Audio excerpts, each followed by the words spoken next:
Saya perlu perkenalkan sedikit, DNA ini adalah sejenis molekul yang bertanggungjawab untuk mengkodkan semua maklumat genetik yang diperlukan oleh tubuh badan kita untuk menghasilkan sama ada sel ke, tisu ke, organ ke, rambut nak kerinting, rambut nak lurus, mata nak sepit, kulit nak cerah, kulit nak gelap. Semua maklumat tu adalah dipanggil maklumat genetik disimpan dalam DNA. Kita ada dua jenis DNA. Yang pertama DNA nuklear, yang terletak dalam nukleus setiap sel. Ia ibarat otak yang mengawal semua aktiviti dalam sel. Dan yang seterusnya, yang kedua yang saya sebut tadi, DNA mitokondria.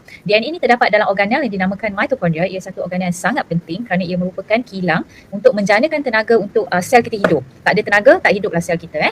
Maka tak hidup sel, semua aktiviti sel tak berlaku, kita pun akan boleh menghadapi, orang kata apa, boleh matilah, something ada as easy as that. Okey, penggunaan DNA dalam menjelaskan asal usul manusia mula menjadi tumpuan apabila ada satu kumpulan penyelidik daripada barat telah menerbitkan dalam satu, kayaknya bagi orang kelompok saintis ni, Nature ni adalah satu jurnal yang sangat hebat lah pada tahun 87 berkenaan mitochondrial Eve. Kajian ini menunjukkan bahawa semua DNA mitokondria, tadi saya dah jelaskan DNA mitokondria ni diwarisi daripada ibu dan ia boleh dirujuk kepada semua wanita, kepada seorang wanita yang dinamakan sebagai Eve, orang Islam sebut sebagai Hawa, yang mungkin hidup di Afrika lebih kurang 200,000 tahun dahulu. So apabila diorang buat kajian dengan skala yang besar, sebab bila nak masuk dalam majalah Nature ni dia tak boleh sikit-sikit data dia, jadi dia nampak bahawa semua mitokondria yang ada di atas muka bumi sekarang ni boleh dipetakan atau boleh dirujuk kepada satu mitokondria DNA yang berasal daripada Afrika, berusia lebih kurang 200,000 tahun dahulu. Okey, sebelum tu banyak juga kajian telah menunjukkan bahawa sebelum wujudnya manusia di muka bumi ni telah adanya makhluk yang terdahulu yang wujud sebelum kita. Kalau kita rujuk kepada ayat Al-Quran pun ada yang menunjukkan bahawa memang ada kehidupan sebelum manusia. Dan daripada segi kajian saintifik, mereka ini dinamakan sebagai dengan pelbagai nama lah, contohnya Australopithecus, kemudian kita ada Homo habilis, dan yang terakhir sebelum wujudnya Homo sapien iaitu manusia, ini dinamakan sebagai Homo neanderthalis. Saya berkesempatan untuk melihat Homo neanderthalis punya tengkorak kerana masa saya di Glasgow dulu, sebab kami sebenarnya daripada fakulti forensik supervisor saya dapat tengkorak daripada Homo neanderthalis ni untuk lihat DNA dia. So apa dia buat menggunakan DNA mitokondria ni, sebab DNA mitokondria ni tahan lasak beratus ribu tahun kalau dia disimpan dalam keadaan yang baik, sebab tengkorak ni dijumpa dalam gua yang ditutupi oleh salji, walaupun beratus ribu tahun DNA dia masih boleh digunakan. So bila dia buat kajian, dia melihat bahawa DNA Homo neanderthals ni tidak sama dengan manusia, sebab tu dia bukan Homo sapien sapien. Dan Homo sapien dipercayai menggantikan spesies terdahulu kerana Homo sapien boleh beradaptasi dengan perubahan persekitaran. So sekiranya sampai satu masa nanti manusia dah tak boleh beradaptasi dengan perubahan bumi, bumi semakin panas, bumi semakin atau terlalu sejuk, dah tak ada kekurangan oksigen dan sebagainya, maka mungkin juga akan berlaku keputusan manusia sama seperti apa yang telah berlaku kepada spesies sebelumnya. Alright, terdapat dua teori utama tentang penghijrahan manusia. Ini dua teori yang sangat popular lah, ada banyak lagi teori lain. Saya fokuskan kepada teori ini dulu, out of Africa, di mana dipercayai manusia bergerak keluar daripada Afrika. Tadi yang kata mitochondrial Eve tu dah wujud dekat sana lebih kurang 200,000 tahun, tetapi dalam lebih kurang 70,000 tahun sahaja mereka bergerak keluar, dan mereka inilah yang menggantikan populasi spesies purba di atas muka bumi.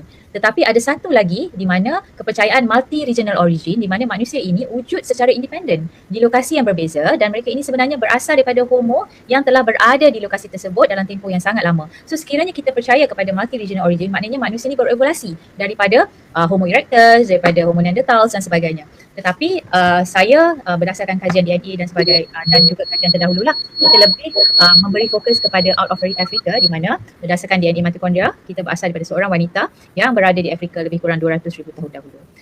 Dan juga sorry lah, slide saya ni lari sikit, mungkin different platform kot.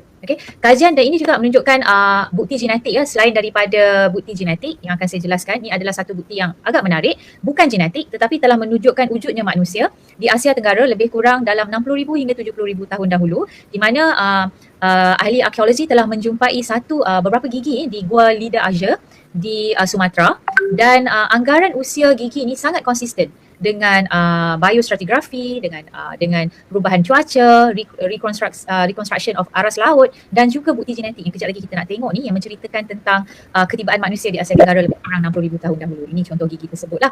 Ni teori out of Taiwan.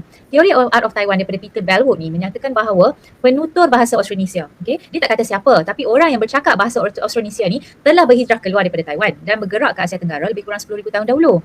Dan saya yakin, dan juga banyak juga kajian-kajian sebelum ni telah menyatakan bahawa orang Melayu berasal dari Taiwan ataupun Yunan, kerana teori ni menyatakan penutur bahasa Austronesia dan juga bahasa Melayu merupakan cabang bahasa Austronesia. maka orang Melayu telah juga dianggap berasal daripada kumpulan tu. Sebaliknya, apabila kita tengok bukti genetik menunjukkan bahawa sebenarnya orang Melayu atau penduduk di tanah Melayu, di Kepulauan Melayu dan sebagainya telah berada lebih kurang 60,000 hingga 70,000 tahun dahulu. Maknanya teori out of Taiwan ni berlaku kemudian. Ia berlaku bawa rise teknologi dan sebagainya, tetapi ini wave yang membawa manusia ke Asia Tenggara di kemudian-kemudian dah, belakang-belakang dah, ya. Okey, dan Kepulauan Melayu pula, memang kita percaya bahawa orang Melayu telah wujud sekian lama di Kepulauan Melayu. Dan Kepulauan Melayu ni merupakan kepulauan yang terbesar di dunia, okey, dan dibentuk oleh beribu-ribu pulau kecil dan juga pulau besar seperti Borneo, Sumatera, Jawa, termasuklah juga Semenanjung Tanah Melayu. Dan kepulauan ni mengunjur sejauh sepanjang lautan Pasifik hingga ke lautan India, okey, lebih kurang 4,000 batu daripada timur ke barat. Ini adalah Kepulauan Melayu. Okey, sebelum berlakunya Ice Age, atau kalau pernah dengar, di mana paras laut meningkat, cuaca suhu dunia semakin panas, menyebabkan berlakunya all those dicairlah semua glasier dan sebagainya, menyebabkan berlaku satu banjir besar yang telah menenggelamkan, sekiranya anda pernah dengar, pentas Sunda. Pentas Sunda ni dipercayai dia punya civilization, dia tamadun dia sangat hebat. Tapi disebabkan berlaku banjir sangat besar, maka tenggelamnya pentas Sunda. Ada banyak buku tentang tenggelamnya pentas Sunda, dan mereka yang telah hidup di atas pentas Sunda terpaksa berhijrah.